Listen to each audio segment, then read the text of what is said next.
अब तक आपने देखा अंजना बाई और उसकी 2 बेटियां रेणुका और सीमा मिलकर करीब 13 बच्चों की हत्या करती हैं। इसमें अंजना बाई के दूसरे पति की बेटी क्रांति भी शामिल है, जिसे उन्होंने गन्ने के खेत में मारा था। पूछताछ के बाद पुलिस अंजना बाई के घर पहुंची और वहां का मंजर देखकर उनकी आंखें फटी रह गई। दैनिक भास्कर की सीरीज मृत्युदंड में अंजना बाई केस पार्ट 3 में अब आगे की कहानी।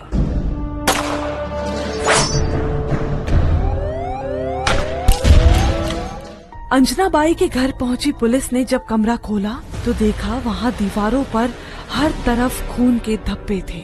इतना ही नहीं, वहां बच्चों के खून से सने कपड़ों का ढेर भी लगा था। Chief investigation officer inspector Shashikant बोड़े रेणुका के पति किरण शिंदे को लेकर थाने पहुंचे और पूछताछ शुरू की। तेरे घर पर मिले वो कपड़े किसके थे? साहब, वो किडनैप किए हुए बच्चों के थे। अंजना बाई, रेणुका और सीमा पहले बच्चों को किडनैप करती थी, फिर उन्हें मार देती थी। सुनते ही तुरंत शशिकांत बोड़े ने अपनी टीम से कहा, महाराष्ट्र में 1990 से 1996 के बीच अलग अलग थानों से गायब हुए या मर्डर किए गए बच्चों की लिस्ट निकालो। जांच की कमान अब सीआईडी ऑफिसर सुहास नाथ गौड़ा को सौंपी गई। जिन बच्चों की लावारिस लाश मिली थी उसे भी खंगाला जाने लगा। पुलिस ने किरण को गायब हुए बच्चों की लिस्ट और फोटो दिखाने शुरू किए। किरण पहले थोड़ा हिचकिचाया, फिर बताना शुरू किया। साहब, सब 1990 से शुरू हुआ था। अंजना बाई और उसकी दोनों बेटियों ने सबसे पहले कोल्हापुर से संतोष को उठाया, बस स्टैंड पर मारा और लाश विक्रम हाई स्कूल के पास फेंक दी। इसके बाद एक एक कर कई बच्चे उठाए। बंटी, गुड्डू, अंजलि, क्रांति, ये तीनों कच्ची बस्तियों से बच्चों को उठाते। कभी चोरी करवाते, कभी भीख मंगवाते। जो काम ना आए उसको मार देते।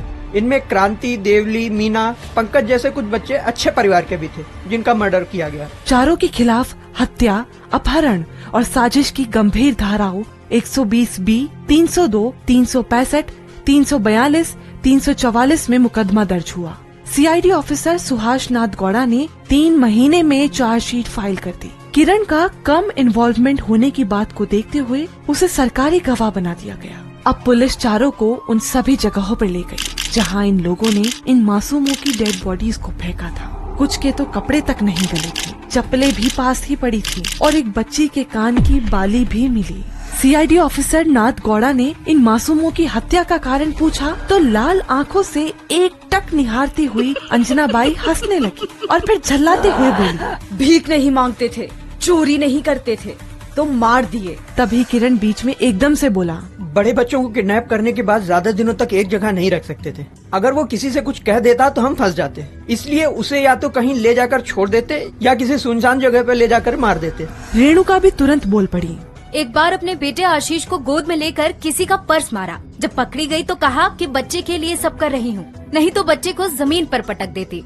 लोग तरस खाकर कहते। पूरा वीडियो देखने के लिए डाउनलोड करें दैनिक भास्कर ऐप।